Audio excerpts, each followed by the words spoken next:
So I think we should go ahead and get started. Good afternoon, everyone. Thank you for joining us during your lunch break. The webinar for today is all about introducing a new resource, which is a series of native landscaping templates and designs that were created with the Hill Country in mind, but that really could be used anywhere. This resource was co-developed by the Hill Country Alliance, Native Plant Society, Native American Seed, and SAWS with the very generous support of an anonymous landscape architect. Our main goal for today is really to show folks how to use these templates and to set you up for success if you choose to use them.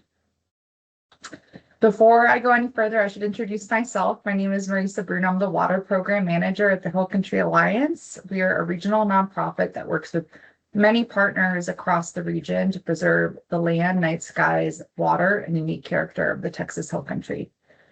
A big part of how we work is bringing people together and creating resources that support local partners in their efforts to preserve our natural resources. And that's absolutely the case here with this new resource. It was really a collaborative effort. The partners who I've mentioned previously all contribute hours and hours to the development of this resource, and more recently, the creation of this presentation. All of these partners care deeply about protecting our water resources and promoting native plants, and I couldn't have asked for a better team. So here's a little bit of the plan for today's webinar. We'll talk about what led to the creation of these templates and why we care so much about native plants. We'll talk about reading your land, your yard, and the elements of a successful native landscape. And then we'll talk specifically about our templates and how to use them to transform your yard. The webinar will be recorded, including the Q&A section. And you can feel free to leave questions using the Q&A feature. And if you're on Teams app, you should have the ability to add your questions in the chat. And keep your eye on the Q&A because our presenters have access to answer those questions throughout the presentation. Any questions we haven't answered, we'll get to during the Q&A at the end. I have a feeling we're going to run straight up till the end of the hour. And if we do, and you have time to linger, our presenters have agreed to linger as well. We'll make the recording available on our YouTube after the presentation, and we'll post the slides on our website. There's a lot of ground to cover today, as you can see, so I'm going to dive right in with a little bit of the background. So here is a sort of high-level view of the Texas Hill Country. As you all know, it's an incredible region. I always say that I feel very blessed as the water program manager that this is where I get to work. This region has the headwaters of 12 of the state's rivers. It's home to hundreds of springs. From a water perspective, it is an incredibly rich place. And you probably also know that it is a region that also has its water challenges. We have terrible periods of drought punctuated by horrible flooding. And not only that, right, but we're also a region that is facing incredible growth. This is a view of the 17 counties where we work. It's from a report called the State of the Hill Country report published in 2022 that shows the growth in unincorporated areas of the Hill Country in the last 30 years. And unincorporated areas are those sections outside of cities where counties are the regulating entity, and counties have less tools than cities to regulate development. And so we're seeing a doubling of the population in unincorporated areas, and in some counties like Hayes and Comal, nearly a tripling of population. And we care about this growth because it puts pressure on our water resources and it impacts our native habitats. Oftentimes, growth looks like this. I'm sure you've all seen these developments. Maybe you even live in one. This is a home for sale in an I-35 corridor community. And the big thing we want to note here from a natural resource perspective is the green grass lawn. This particular lot has a requirement that it must be fully sodded. So there must be green grass in the front and rear yard, and you must have landscape irrigation installed. The reason why this is, again, a little bit concerning and why we care so much about this landscaping is that landscaping has a huge impact on our water resources and our habitats. We hear a lot of water managers say that in the summer, 60 to 70% of potable water is going to lawns. And that's even more so the case if you have automatic irrigation installed. In contrast, right, we know that native landscapes can survive with much less water, and they have the added benefits of providing habitat to wildlife and pollinators. And so we do really care about landscaping. In the cities, we've seen more and more cities adopt landscaping ordinances that require new developments to sort of pull from a water-wise required plant list, which is amazing. But in the counties don't have those same tools. And so we had the idea last year to use the power of HOAs to sort of guide more of that water-wise landscaping. We produced this guide, model language for HOAs in the Texas Hill Country. We published it last spring, and the goal was really twofold. We wanted to engage new developments, having them put in place more water-wise landscaping guidelines and their covenants and restrictions and their landscape guidelines. And we also wanted to help establish HOAs adopt, again, more water-wise landscaping. So we rolled this out at the end or the middle of last year. If you haven't seen it, it's on our website, and we also link to it at the end. And the guidelines that we were promoting were quite general, and they usually had a paragraph or two explaining why it was so important to implement this guideline. At a high level, here are just a few of the guidelines. I wanted to just show them so you can see they're pretty simple. Things like the plants you're pulling from must be native or drought tolerant, no more than 50% non-native turf. We didn't want to encourage landscapes that were majority boulders or rocks. This is not an Arizona desert. This is the hill country, right? And so we wanted to promote native landscaping. And so we started rolling out this guide with these types of landscape guidelines, and we hit an unexpected hurdle, which was that we didn't have a visual of what a landscape like this would look like, a landscape that implemented these guidelines. And we needed to find a way to make it easier for developers and homeowners to envision a lawn that was not necessarily the traditional lawn. And all of that led to the creation of these new templates. These our templates were designed with the three most commonly found lot sizes and new developments in mind. They are very purposefully plug and play, which means we're not prescribing specific plants. In a region as vast as ours, different plants will do better in different places, and different plants will do better in different yards, like Weston's going to talk about. And so really the intention here was just to fill the design gap, but they are still going to require you to make thoughtful plant choices. So over the next 50 minutes, we'll talk about how to think about those plant choices and hopefully inspire some of you to get started. With all that, I'd like to hand it over to Weston, who's going to share a little bit more background on why native plants and how you can start reading your yard. And I'm going to give you control. Thank you, Marissa, for the control. And hello, everyone. My name is Weston Neiman with Native American Seed. Let me see if I can get this. There we go. We're a family business that was founded in the DFW area in 1988 with the mission of helping people restore the earth. We do that primarily through native wildflower and prairie grass seed production, wild harvesting, cleaning, mixing, packaging, marketing, education, and distribution, with our farm pictured here in Junction, Texas, and a sales and distribution point in between New Braunfels and San Marcos. And so I was brought on today to talk about why native landscapes, and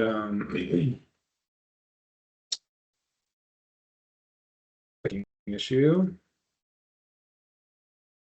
There we go.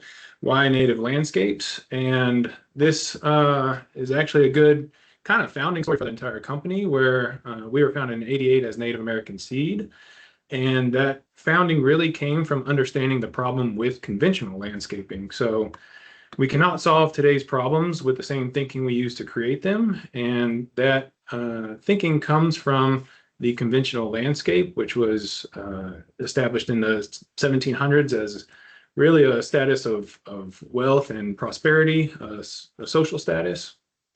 And when trying to solve problems, a good approach is to invert. So always try and think backwards. Instead of what do we want, let's start with what do we not want. And so conventional landscapes use typically exotic non-native plants from the other side of the world that have adapted to those local environments where they evolved. And when you start displacing those non-native species into the native hill country ecoregions, they need extra inputs and care to simply survive. And so, get this clicker to work. Marissa, I might need you to just click for me. Oh, there we go. And so we put together this kind of little slide about keeping up with the Joneses and trying to keep up with conventional landscapes. What all is required to do that? First, non-native plants and plants from the other side of the world that typically get more water than our hill country region typically grow faster and require more maintenance, which means more mowing, which means more fuel, estimated at 1.2 billion gallons of fuel burned each year. And time, since all of those plants from the other side of the world need extra inputs like emergence and pre-emergence and post-emergence, herbicides, fertilization, insecticides, additional maintenance, that's an extra 2 weeks of your time throughout the year to maintain it or paying someone else to do so.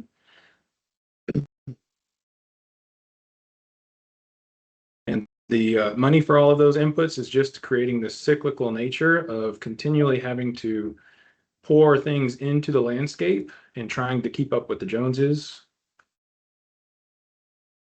And air pollution is another large negative factor from continual maintenance. Two-cycle engines for maintaining landscapes are actually high polluting.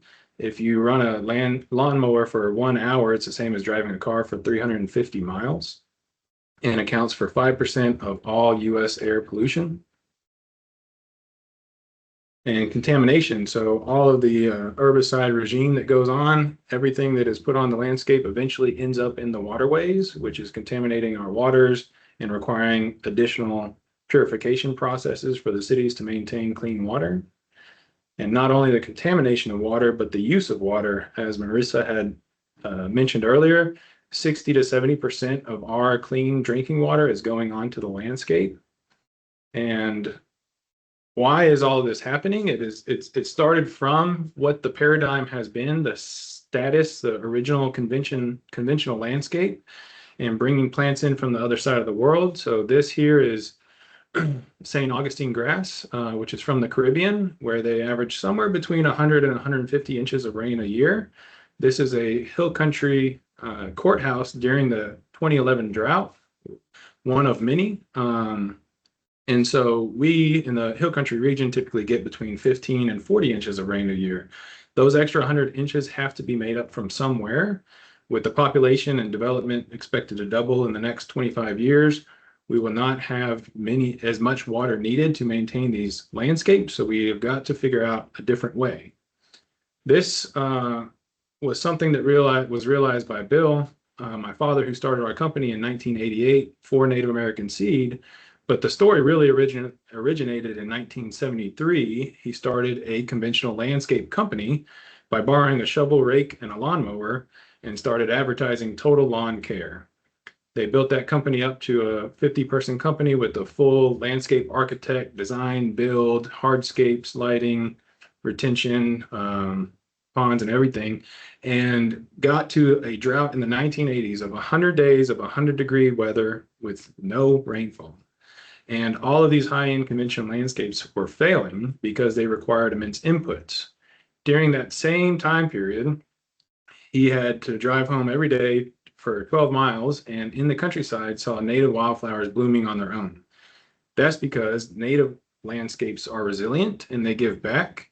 They utilize the resources that are local, do not require extra care, and have evolved in this ecosystem for thousands of years. So the 100 days with 100-degree weather was something normal for them, where it was abnormal for something like St. Augustine. There we go. And native landscapes continue giving back by, there we go, also storing much more carbon than the shorter rooted non-native plants. Our natives sometimes have roots that go as deep as 24 feet in the ground. And so all that carbon that is being polluted in the air by mowing and gas exhaust is being captured by native plants and putting back into the soil to create a healthier environment. And inputs, since these plants co-evolved here with local wildlife, their input is using the local wildlife to help them survive. And maintenance is typically much slower and less intensive once a native landscape is established. That's because those deep root systems store lots of energy underground. So the top growth is much slower whenever it starts growing. And this is our native thunder turf. It's a blend of buffalo grass, blue gum, and curly mesquite. It survives on as little as 12 inches of rain per year. This was planted in the summer of 2015, June 1st, and this picture was taken July 10th. And this is full grown to maturity. Again, back to the water, not only do native plants use less water, but they also have deeper root systems that capture and store that water into the soil. So this creates a healthier soil and subsoil for ongoing resilience.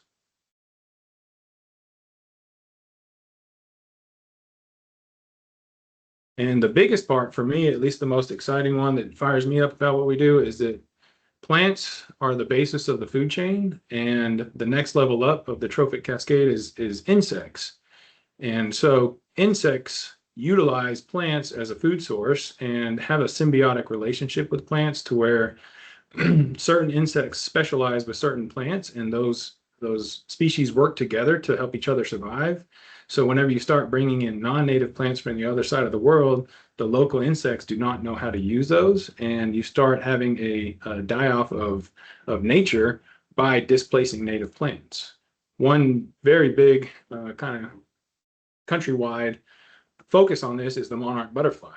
Monarchs have very specialized in utilizing milkweeds. They lay their eggs on milkweeds and nothing else, because once those eggs hatch and turn into caterpillars, they cannot eat any other plant. So if you start getting rid of milkweeds, you start getting rid of monarch butterflies. And milkweeds were actually called weeds because in the early days of conventional ag, they were a nuisance when trying to create conventional agriculture. And so they were intentionally being removed. Marissa, if you could maybe click for me. Oh, with my, there we go. As mentioned before, plants are the basis of the entire food chain. It's the only thing that captures the sunlight's energy and transforms it into food. So without plants, we do not have life here on Earth. And the next level up of those insects, that is 75%. Native plants create 75% more insect biomass to support the native birds and wildlife. As you can see, the base of this entire food chain is native plants. And as you start displacing, the entire chain and pyramid gets smaller and smaller. So if we are utilizing plants from the other side of the world, we are actually causing detrimental habitat and food loss for local native wildlife.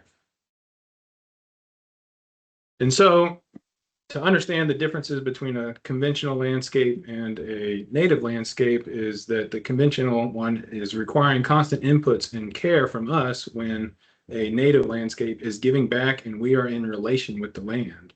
And so when we start to see land as a community to which we belong, then we may begin to use it with love and respect.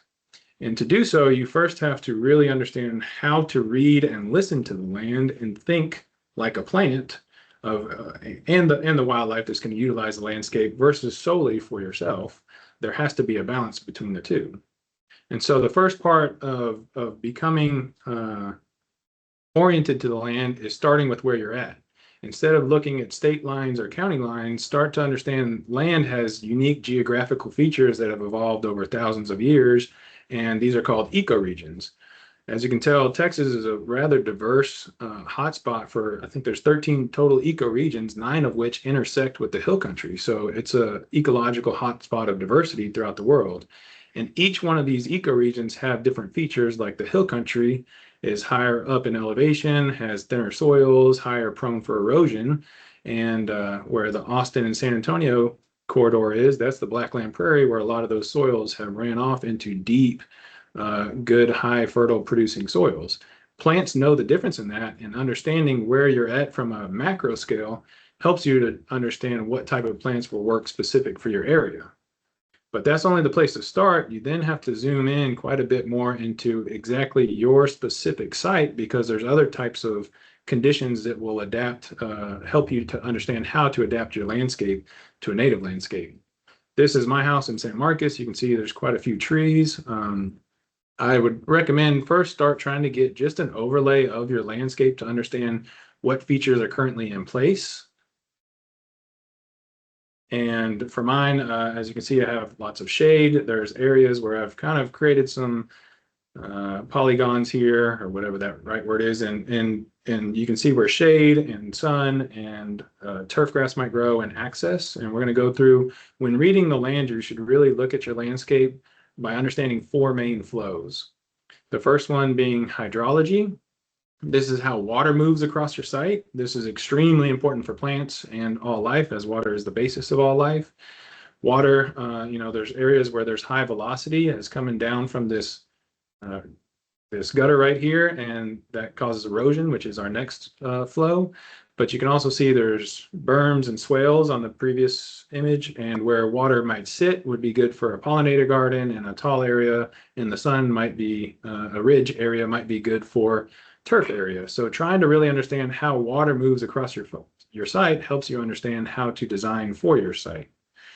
And then the next slide of erosion, very similar. Water is a huge cause, or one of the leading causes for erosion, but erosion is basically the sheer movement of force is higher than the sheer holding power of soil. So if you're going to go through the effort and energy to put native landscape out, you want to make sure that all the soil is staying in the right place. The key is to slow down the velocity and the force at the highest point. As you can see here, there's a bunch of big boulders that are slowing that down. Another thing to really understand is sun and shade, but instead of thinking of sun and shade as sun and shade, think of it as how energy moves across the site. Energy is captured from the sun, and certain plants like more energy or less energy, and adapting those correctly is appropriate or important for a successful landscape. Typically, sunny areas are better for turf, and shady areas are better for taller native sub-story plants. And finally, we don't want to just create a landscape to have the landscape sit by itself outside. We want to enjoy it. And so we have to understand how we, people, and access needs to move through the site. So where are your gates? Where are your point of access? Where do you like to hang out? And creating and making sure that there's a appropriate buffer and space for you to move across that site.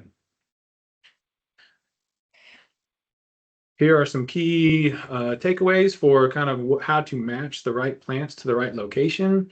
But from a very high level, the understanding is that you should read the land and then design for it. Try and work with the land. Otherwise, you will constantly be having to fight what nature is trying to balance. And I think we might all know on this call that if you're trying to fight nature, we will probably most likely not win that fight. So I'm going to hand it off to Brad. He's going to go into a little bit more detail about more ways to design for elements of a successful landscape.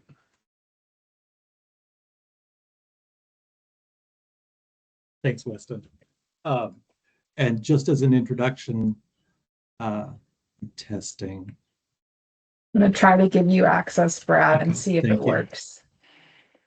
Let me know if that works or not. Okay, I'm in. Brad,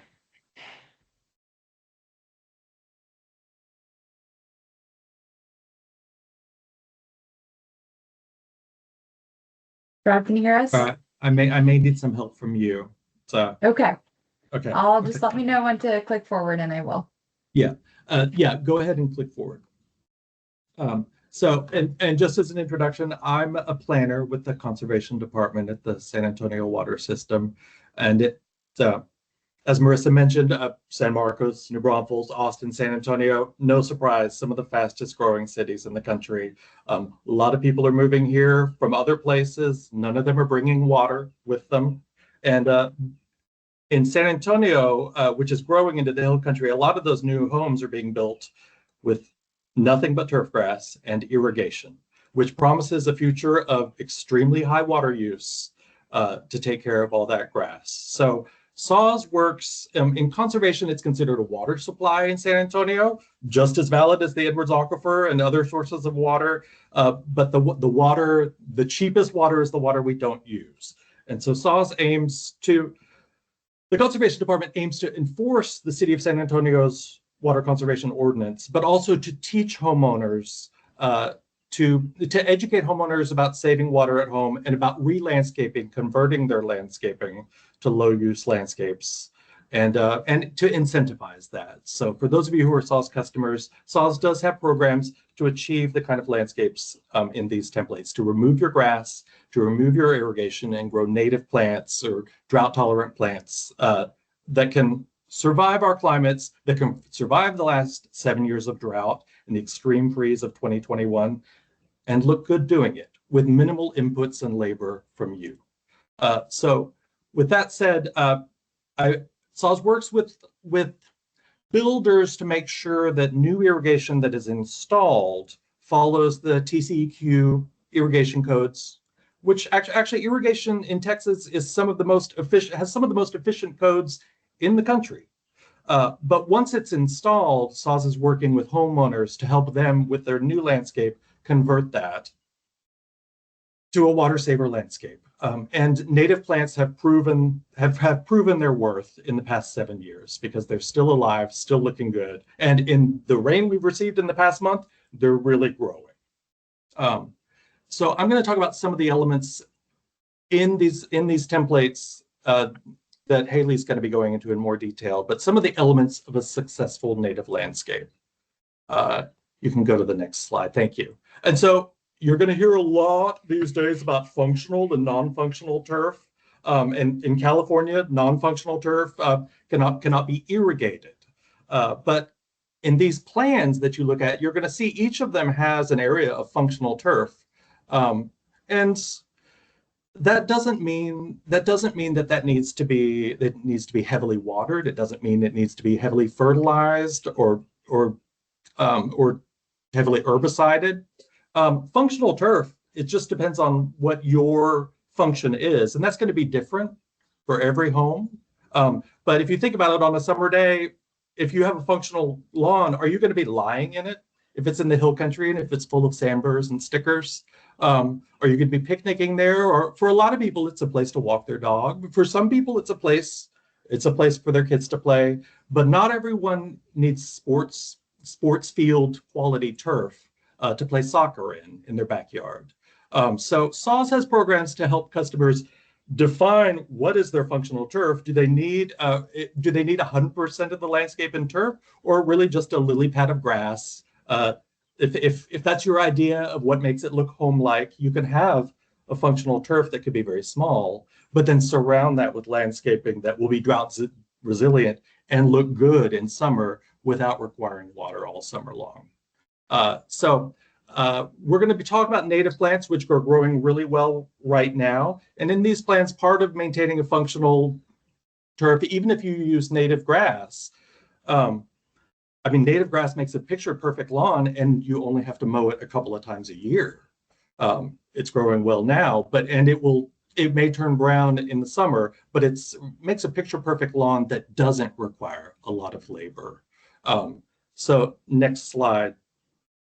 If you can define what your functional turf area is, the rest of the landscape, and you'll see in these templates, have at least 40% of the plan is given over to mulched landscape beds. And as a homeowner, those are your plants. That's your curb appeal, your plants that will really shine even in summer. Native plants will be blooming. You can pick seasonal stars from every season so that you have year-round color. For mulched landscape beds, it's everyone's going to ask how much mulch, and the rule we follow at SAWS is you want to use at least 2 inches to block weeds. Mulch it will cool the soil. It will retain water for the plants. It's possible to use too much and make it hard for water to penetrate.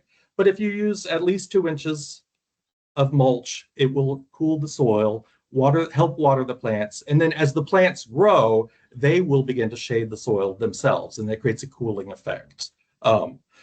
you'll want to include seasonal stars from every season, and then just some evergreens, realizing that in winter, many plants will go dormant, and actually in summer they'll go dormant too. So you want to have some structural evergreens just to define the space and create interest in the off seasons. Next slide. Parts of the landscape that are in sun, you have a lot of options for growing, great color, but shade plantings especially on the side of the house, if you live in a development and you have a pretty narrow space between you and your neighbor's fence, shade plantings are appropriate there, or also under trees. They may be too dark, however, to grow functional turf grass, which needs at least 8 hours of sun a day. So especially between the houses in these plans, you're going to see there's a combination of mulch or river rock or stepping stones, but just areas that are smaller. And then you can space plantings. You won't have grass and high maintenance, but you can have a low maintenance landscaping and just group the plants within view of the window. And that creates, on the side of the house where you need to pass back and forth between the 2 yards with lawnmowers or with tools or wheelbarrows, it just creates a low maintenance area. That's a very handy way of dealing with the side of the house where grass is not going to grow well. And we'll come back to, actually, we'll come back to that when we talk about rain gardens. But for now, next slide, Marissa. Where you have landscape beds in the sun is a great place to use your pocket pollinator gardens. And all of these plans include pocket pollinator gardens. All of central Texas right now looks like a pollinator garden. It's growing really well. There's butterflies everywhere. It's really colorful. And these gardens in their season really show, and they support local ecosystems and bees and hummingbirds. Again, same as with any landscaping, it's good to include a few structural evergreens in your pollinator gardens because those plants are growing really well right now. But we all know that heat and drought will return at some point this summer, and that's when the spring wildflowers, which have had an extended season this year, they will go dormant, and you can retain some year-round interest if you include some structural evergreens there. But it provides living color and really curb appeal. And so in the front yards of all of these houses on the templates, Haley will talk more about this, but there are pollinator gardens. Next slide. Living in the hill country, canopy trees are a huge investment for your house and a critical investment. The shade makes it possible to enjoy your landscape and makes it possible to enjoy your landscape both in and outside your house. And it's a huge increase to your property value. Trees they don't tend to grow as huge in the hill country on these very thin soils that we have, less than 4 inches deep in some of the San Antonio service area. So they may be smaller, but you can plant more than one. In San Antonio, each new housing development will have 2 trees, one in the front and one in the back. You're not limited to 2. You can plant more than one. But the idea of having a cooling canopy will be green in the summer, a lot of times when your grass is struggling. So canopy trees are key, especially with all the trees we've lost to oak wilt, especially in the hill country in the last few years. Next slide. But while strong canopy trees can be slow growing, the best trees are going to take time. They may be slower growing, but you can back those up with small understory trees, which tend to be faster growing. We do call them the Swiss Army knife of landscaping because they serve so many roles. They can be screening between you and your neighbors, but they tend to grow fast. Many of them, I'm thinking red buds, Mexican buckeyes, mountain laurels are also in this category. They're not fast growing, but you can do so much with color and visual interest with understory trees that serve so many purposes in the landscape, while your canopy trees, newly planted, take time to develop. Next slide. So, talking about landscaping in the hill country, fireways landscaping is important, and there's a lot of information online for you, fire-resistant landscaping. The idea is that the landscape, especially if you have a larger property, but it's divided into ignition areas. And for instance, in the first 5 feet around the house, and these landscape plans will note this, you don't want to, for instance, stack firewood against the wall of your house. In fact, in that first 5 feet is considered a primary ignition area. And so that's an area you want to keep free of firewood, of debris, of leaf debris, or of branches, that are lying on the roof, because things that are burning there, embers in that area immediately adjacent to the house, those embers will quickly end up in the house structure. So by keeping the house and the roof tiles in good condition, by keeping the structure in good condition, and by minimizing embers close to the house is a primary rule of fire-wise landscaping. As you move further out into the landscape, there are different ignition zones, and they include elements like fences and decks, which often burn.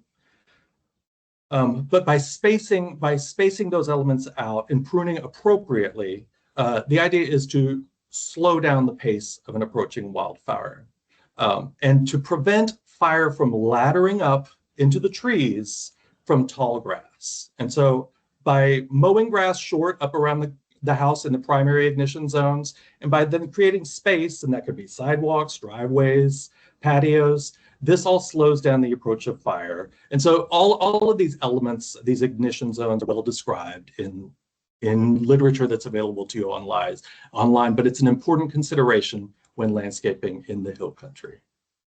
Next slide. Again, we mentioned outdoor living areas, patios.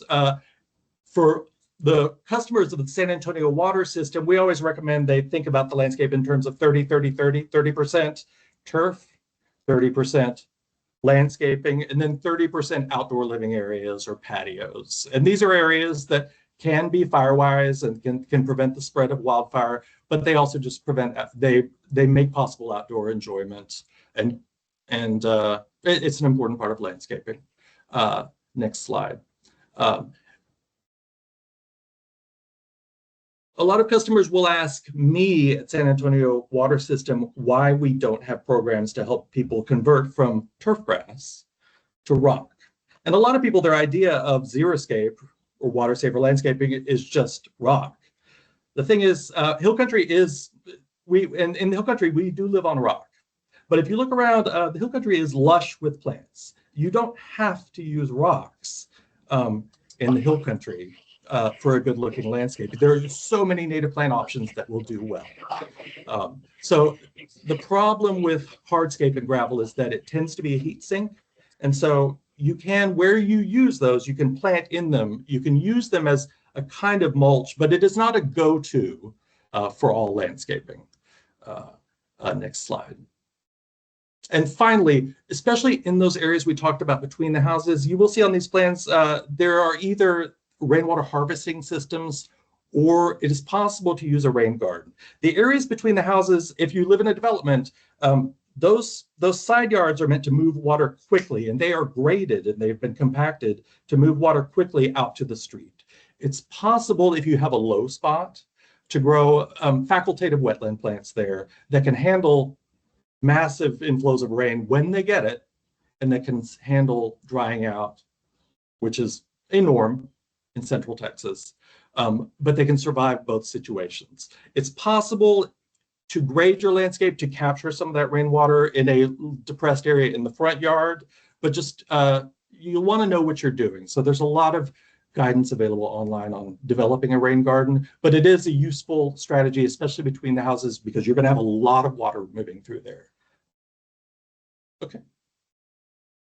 And I'm going to turn it over to Haley to talk about using these templates in more detail. Thank you. All right. Hi, everybody. Well, my name is Haley Giambalvo. I'm with the Native Plant Society of Texas. I'm our VP of Communications, and I'm excited to dive into these templates with you and talk about how you can start utilizing these in your own yard starting now. All right, so just a quick introduction on the Native Plant Society of Texas. If you're not familiar with us, but you are interested in gardening more with our awesome Texas native plants, we would love to have you join as a member. We're a nonprofit organization with 6,200 members spread across 39 chapters in Texas, so you're bound to have a chapter near you. And our goal is to have all Texans value native plants, native habitats, and healthy ecosystems as essential to our quality of life. We have a ton of resources available to the public and to our members to help them learn about native plants. We do workshops. We have landscape classes. We have a wonderful plant database that I'm going to be talking about. And so I hope you check us out and join us. All right, so here are the 3 templates that Marissa spoke to earlier, and you will find more information on each of these in the great PDF that Hill Country Alliance has put together for you all that's on their website. And perhaps we can share a link here in case those of you on the call don't have that available. But I'm going to just speak to these 3 at a high level, talk about some of their commonalities, and then we'll do a deep dive into the quarter acre one to show all the different components of that design. So as Marissa said, these are 3 different sizes. We kind of have a small, medium, and large. Hopefully your property is pretty close to one of these 3. And while they all look different in some ways, they do share common elements. So all of them are trying to balance function with aesthetics and cost. And they have kind of a similar mix of landscaping components. So all of these have less than 35% of the property covered in turf grass. 40 to 45% are in those native and drought tolerant plantings. And then the remaining 10 to 20% is using gravel, mulch, and seeds in creative ways on the sides of the house and the back of the property, which I'll talk about a little bit more. So when you think about the lawn, the remaining lawn in these designs does serve a purpose. So in the front, the idea of having some lawn there, even though we've taken up a lot of the front yard with some new plantings, is to provide a visual continuity with your yard and your neighbor's yard. That way there's not a real stark line when your yard is completely different looking from your neighbor's who has a traditional lawn next door. So it just provides that nice continuous flow, even though there's really not much lawn. It's a little strip of lawn between plantings. It just still helps visually from a curb appeal standpoint. And then in the back, that lawn is really meant to be functional. It's meant to be used to play in, to kick a ball around. And so particularly if you have kids, it is nice to still have a little bit of lawn, even though you are taking up a big portion of the back of the property with plantings. And so when you look at these different landscape beds here, you'll see in the front, each design has what's being called a little pocket pollinator garden right outside the front door. So that's a great opportunity to incorporate some colorful blooms, bring in those butterflies, and have a nice garden right there in the front of your house for some curb appeal. And then towards the back of the lawn, you'll see these really nice curved beds that are kind of curving around that functional lawn area and provide a nice organic flow. You'll see a lot of curved lines. You don't see square or rectangular beds. So just remember that when you're designing your beds, that having kind of a more organic flow to them just is a really eye-catching look when it comes to design. As far as the gravel and the mulch, those are typically used on the sides of the house. So it's a great opportunity to take out grass on the sides and replace them with pavers and mulch pathways to help you access the front yard from the backyard and vice versa. Using gravel allows you to maybe store some things on it, a vehicle, a shed, things like that. So that's just kind of how these designs have been developed to take the grass out of those side yards and put some alternative materials there. And one other thing I want to note about the side yards, oftentimes those can be a great place for a rain garden. Our downspouts tend to be on the sides of our house, so there's probably quite a bit of water flowing through that area during heavy rainfalls.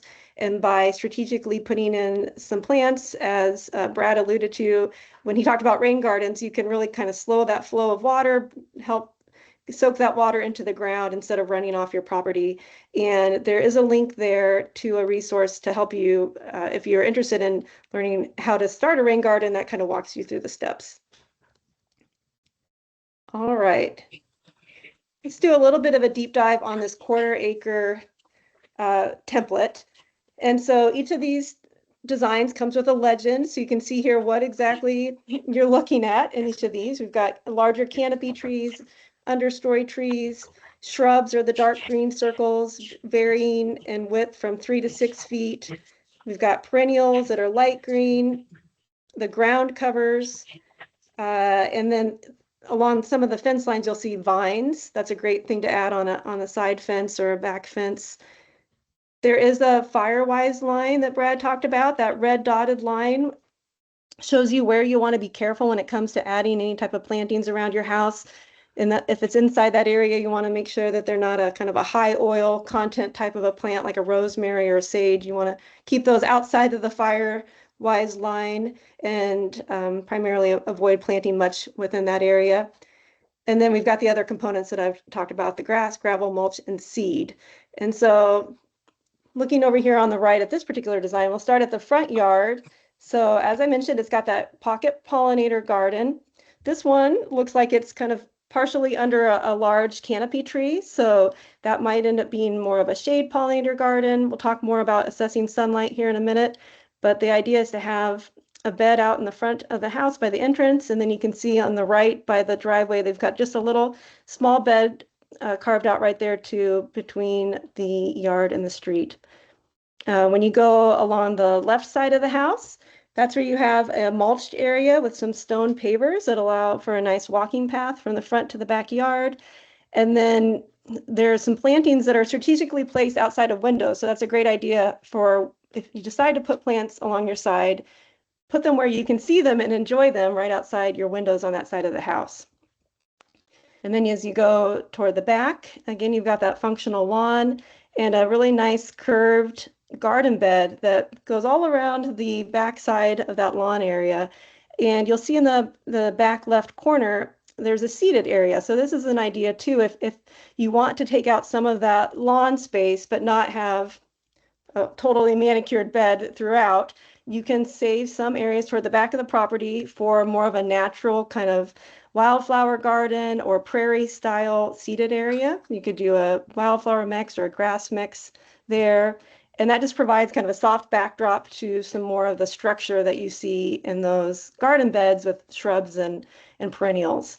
So that is a fun idea to try, especially if it's in a sunny area. Those types of natural wildflower beds would do really well there.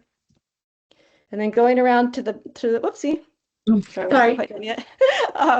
Going around to the right side of the house, we've got another stone paver pathway that will connect the backyard to that side, which I think is great. And it allows you to walk through some of your garden. I know I love walking through my garden in the morning and seeing what's new, what's blooming, and what pollinators are visiting. So I particularly like that little pathway there. And then on the right side, the mulch and gravel is used to provide areas for storage. So you could have a storage shed there or a rain barrel, or even park a vehicle in that gravel area. So those are some of the thoughts as to why those materials are used there on the sides of the house. Okay. All right, so let's talk about where to start. So you've got your template, and I think it could be pretty overwhelming to think you're going to do all of that at once in your yard. So what I recommend is to start small. And now is a great time of the year to be starting. If you are planning on taking out some grass, the summertime is a great time to be doing that. And Brad's going to talk a little bit about how you can do that this summer by utilizing the sun and other methods to kill that grass. But what you want to do is pick the template that best fits your property size and kind of use that as a guide. And then think about in your situation, where's like where are you going to get the biggest bang for your buck in terms of starting small? So maybe it's a side yard, as I mentioned. That's pretty low hanging fruit in terms of removing that grass and replacing it with mulch or gravel. Maybe there's an area in your yard where the grass really struggles to grow, if it's a really shady area, for instance, or maybe it's the opposite. Maybe it's hot baking sun and you just have to keep watering it so much during the summer that to make it to help it look good that you don't want to continue doing that. Both of those are great options for a native plant bed instead. And then also, I really encourage you to pick somewhere where you're going to be able to enjoy it. So a high impact area, maybe it's right off your patio, maybe it's outside your kitchen window, or from a curb appeal perspective, start with the front, something like that. So just to give you some ideas of where you want to pick an area in those templates to start. All right, and I know this is the most tempting thing is like, okay, I've got my template, I'm headed to the nursery, I'm going to start buying plants. And I've fallen into that trap many times, but a couple things that you want to take in consideration. Right now is not a good time really to be planting things in Texas. Now that we're in the summer, I would highly recommend waiting till this fall to do any planting. because fall is actually prime time for planting our Texas native perennials. And you can use this summer instead to really come up with a great plan and to prep that area so you're just ready to go this fall. So in terms of doing some homework and prep now, some things you want to think about is what is your ecoregion? Weston talked about that, and I'm going to show you on the next slide a resource you can use to find yours. What are your sun conditions? So this is a really important step that sometimes people overlook or don't get right, but it really is important to know exactly how much direct sun that particular area is getting, so you choose the best plants for those sunlight conditions. So something I recommend is if you're home for a weekend on a sunny day, maybe set an alarm on your phone to go outside every hour or two and check on that area and see if it's getting direct sun or not, and then add up the amount of hours, and you may be surprised what is truly getting in terms of direct sunlight. So a full sun area would be 6 or more hours of direct sun. Part sun is 4 to 6 hours, and shade would be less than 4 hours of direct sun in a day. So that will give you a sense of what type of plant that will do best in that spot. And then you want to take some time to measure the space where you plan on adding plants or creating a bed to know exactly the dimensions of what you're working with. And when you think about placing plants in that area, you want to think about their mature size. So what size is that plant going to be 2 to 3 years down the road? And that's something that our plant database, that information is available on there, which I'll show you here in a second. And you also want to think about making enough room to repeat plants. From a design perspective, you might hear about the idea of planting in threes. It's just visually appealing to see the same plant multiple times. So I recommend kind of following that little rule of thumb, plant in threes, repeat some plants in different places or bunch them together. Just visually looks nice. So something to consider. And to help you with this process, I like to sketch out a design. You can use graph paper and make a little plan before you head to the nursery so you know exactly what plants and how many plants you need.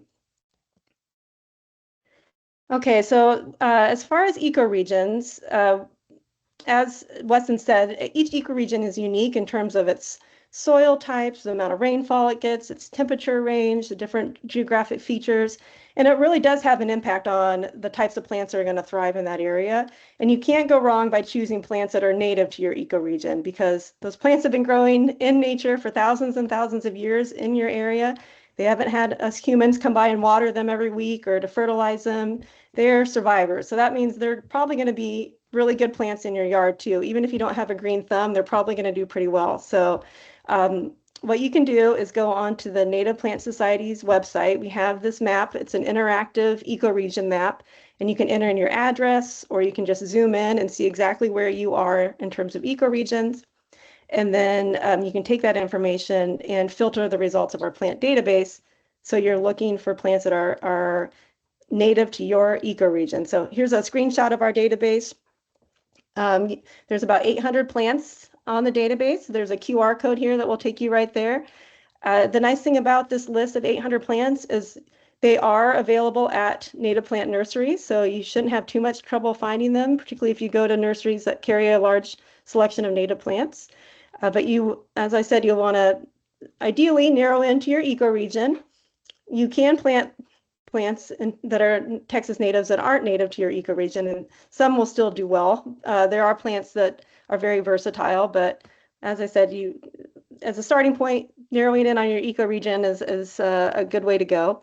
And then you can also filter it by your sun needs. So if, like I said, if you have a part sun or full sun area, that can help you further narrow down the list.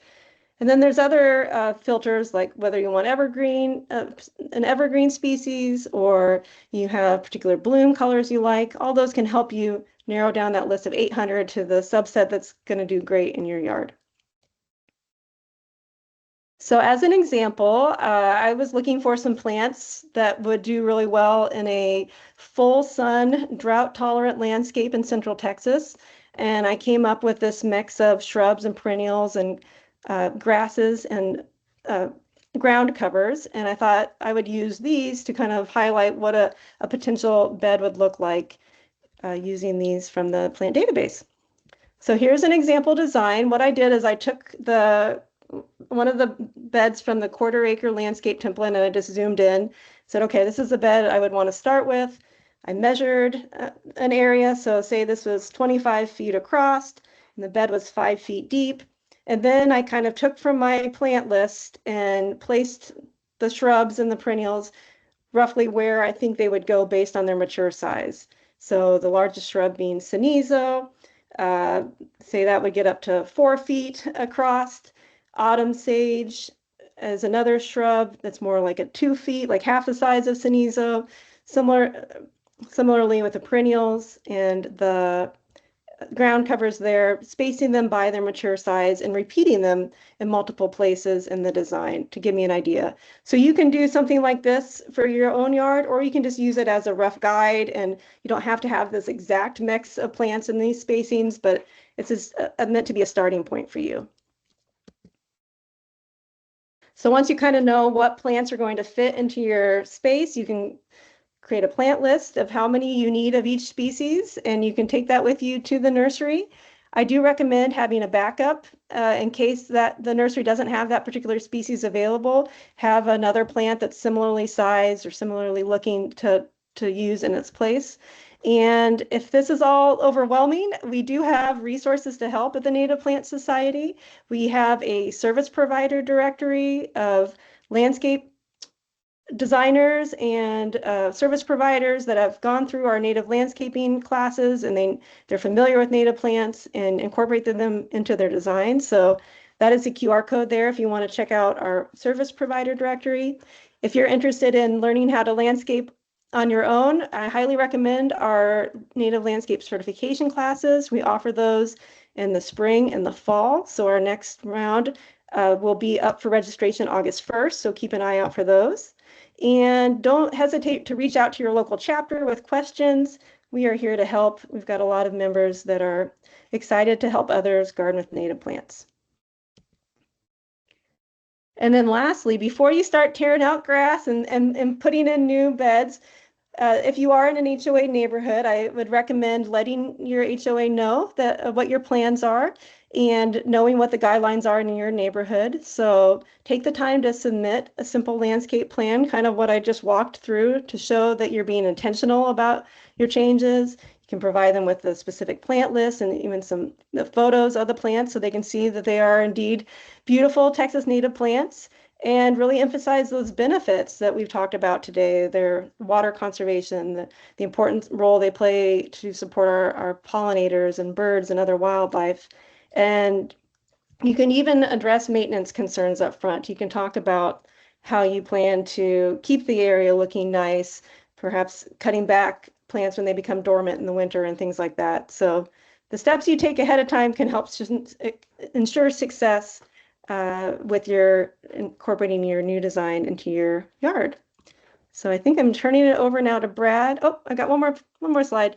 So something to know, if you're not familiar with this, you do have this 2013 Texas Property Code change on your side. So it said that it's unlawful for HOAs to prohibit or restrict a property owner from composting, installing rain barrels, implementing efficient irrigation systems, and using drought-resistant landscaping or water-conserving natural turf. So that is just something good to know and gives you the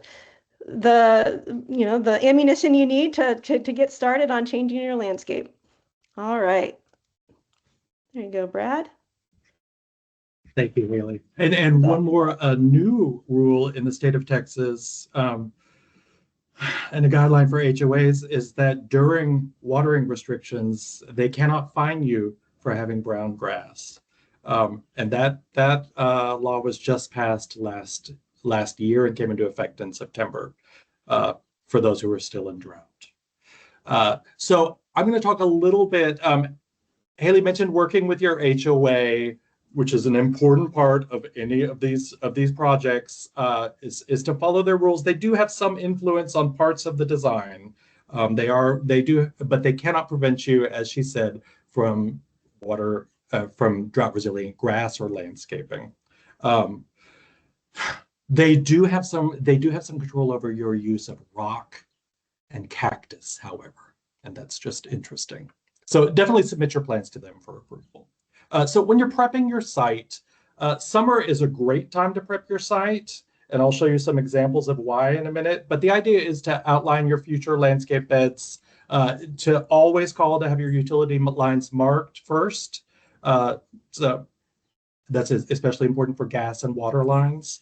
And once you've marked the edges with flags or paint or edging, and at saws, we often tell people to just take a 70-foot hose, and you can walk around the yard and arrange it over the course of a week until it's just perfect. But once you have your beds marked, just mark them on the ground, and then there are methods to remove existing turf grass. And I'm going to see, okay, and this shows a before and after of a grass area converted to landscaping. But some methods to remove the existing turf grass, as Wesley and I were discussing, Bermuda grass can be especially tough, and it is an invasive plant, and it's like an invasive cell. It may be helpful to use a chemical treatment for Bermuda grass, but you don't have to. And especially in small areas, it's possible to use some of the other techniques that I'm going to discuss. And sheet mulching is one that customers in San Antonio use. It's very common sense. You can prepare a site in a couple of hours, or on a weekend. But to prepare it, you want to scalp it. That means cutting the grass down to the dust. And then to sheet mulch, you will cover that in newspaper and then with cardboard. And the process is that the grass will attempt to grow again, but now it's in darkness and it's covered by cardboard, and that buys time. You can do that over the course of a couple of months. You can do that over the course of 6 months if you combine some compost with it. But that's called sheet mulching, and you can plant directly into cardboard. It's easy to cut with a shovel. But if you prep it in advance, you can have the grass out of the way when it comes time to plant in the fall. So this is a good time to sheet mulch to prep beds for fall. There's another technique that's really easy to do in summer. And summer is actually the best time to do solarization. And that is actually cooking the grass. If you cover the ground with fine plastic, at least 5 millimeters of clear plastic, not black, not colored, but clear plastic, will get hotter. But if you lay that down, if you can weigh down the edges, this was a photo from Shirley Fox in San Antonio. But if you weigh down the edges, if you scalp the grass, water it, cover it, and weigh down the edges, and then maintain that plastic for at least 6 weeks, it will actually cook the grass shoots underneath.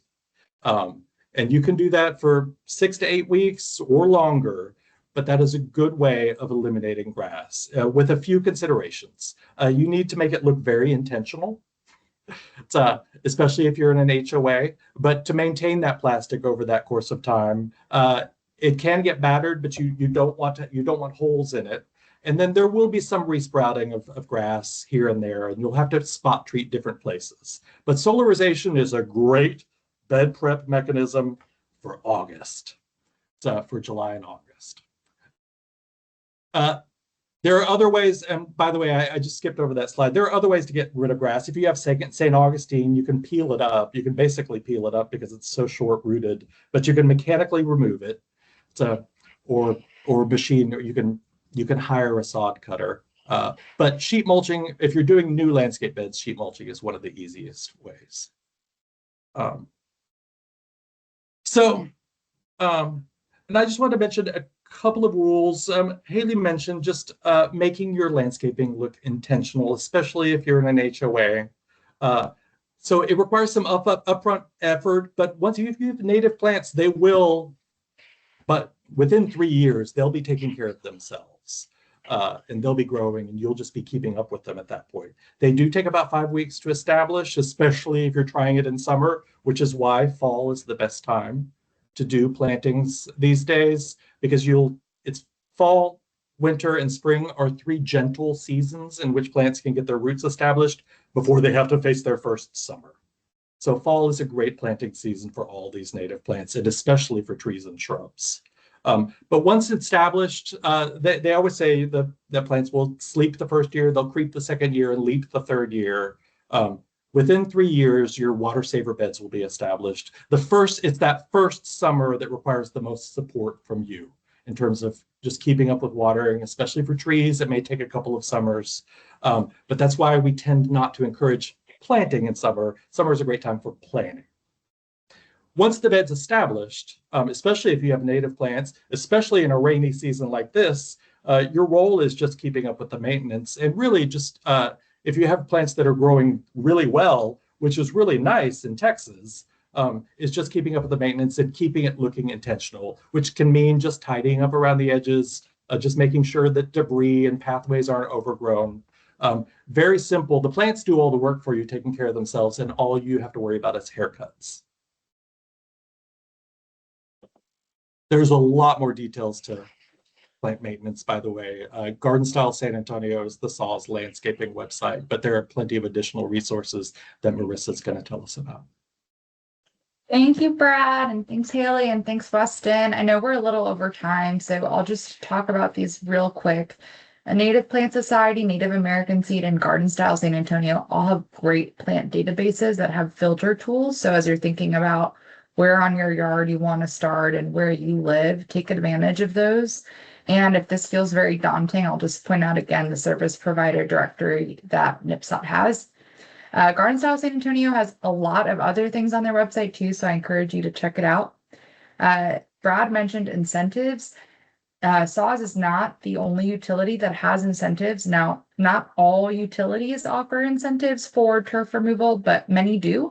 And so look up your city, your utility, your GCD, and your local river authority. So for example, I know that the Lower Colorado River Authority offers an incentive for folks that are their customers. And so make sure to look out for those incentives because it's definitely an investment to go through this process. So that's, I think, all I want to highlight as far as resources. I want to thank you all for taking the time to join. The native landscaping templates are available on our website, hillcountryalliance.org/native landscaping templates. And we'll hope that you will check them out. With that, I want to open up the floor for questions.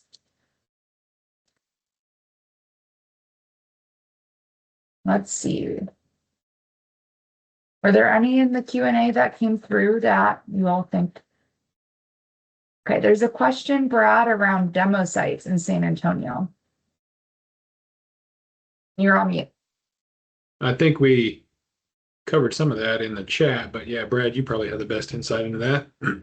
Well, EcoCentro is developing a demo site for Habiturf. That's in progress. I think you can see Habiturf as one of the demos at Confluence Park in San Antonio. You're looking specifically for Habiturf or ThunderTurf demo sites. And Weston may know some ThunderTurf sites in San Antonio, but a lot of them are private residences. The George Bush Presidential Library in Dallas is really good. In Dallas. The Wildflower Center has some, and then my sales team said Botanical Gardens in San Antonio may have some. I have to verify that though. One or two more questions from the chat. Someone's asking about planting vines. And is there a way to not put them directly on the fence? There's concerns about it damaging the wood. Vines are typically trying, I mean, they need to grow and run onto something. You could put a trellis or something in front of it so it would grow on top of that, or try and put your vines by trees or anything else that it'll crawl on. I do have one at my house that's growing on a wooden fence, and it does kind of attach and go through the creases, and it kind of bends it. It doesn't really damage it, but there's a couple other things. As long as you give it something to crawl on, then you can pull it off the fence a bit. Awesome. Lots of questions around watering, especially during installation. So when you're having a new planting, I mean, I imagine it depends on the plant, but is there a general recommendation for water scheduling for new plantings for native plants? If you're doing it in high summer, it may take up to 5 weeks typically. And you always want to test the soil before you water, But the idea is you start off watering maybe if it's a small plant, if it's a 4-inch pot with no roots on it, you may be watering it 3 times the first week. But for the first 3 weeks, you may water it. For the first week, you may water it 3 times a week, and then you can gradually back off that so the intervals between the watering are greater and greater. So then the second week, you can water twice a week. And then by the 3rd week, by the 5th week, definitely you're watering just once a week. But the idea is to test the soil. If the soil is sticky and clay and mud already, it probably already has enough water. So it takes about 5 weeks with plants, with perennials, and up to 5 months or 6 months, and really for 2 summers for trees. It's called I'll chime in a bit. Yeah, go ahead, Weston. Too, on the watering, and depending on what you are watering, if you're going in with live plants or seeds, that's going to be a bit different as well. I have a different slide, and really, if you think about seeds, it's a capsule of life, and it needs the water at the seed. So typically, if you're trying to establish seeds, a native landscape from seeds, then you will need to water much more frequently at the beginning with less duration so that that water stays at the surface level. And then once you see the seeds starting to emerge, then you start backing off on the frequency and increasing the duration so that water goes down in the soil and those roots start chasing that water down to make a strong plant. I would think of it, I have made this reference before, it's almost like a seed is a baby. And so when a baby is born, you have to feed it much more frequently, just a little bit at a time until it gets strong enough to survive on its own. I love that metaphor. A couple of Have a good questions around picture of grass Fisher. removal. I don't know what this is actually, a silage or silage tarp, and whether you could use that to remove grass. And then there was another question about whether, why you can't use a black tarp or black plastic for solarization. Oh, well, black plastic actually, it doesn't get hot enough. It's odd. But the clear plastic will allow the soil to bake more. I'll put a link into the chat for you about solarization. Great. I don't know if I'm seeing any other questions come through. So I think that might be a wrap. Thank you all so much. Thank you to our presenters for all that amazing content, and thank you for taking the time. And I'll just put it out there that if you end up using some of this information to convert your landscape, we'd love to spotlight it and show it off. So please send us all your photos. We'd love to see them, and take advantage of the summer to till your grass. Thanks, everyone. All right, thank you. Thanks, everyone. Thank you.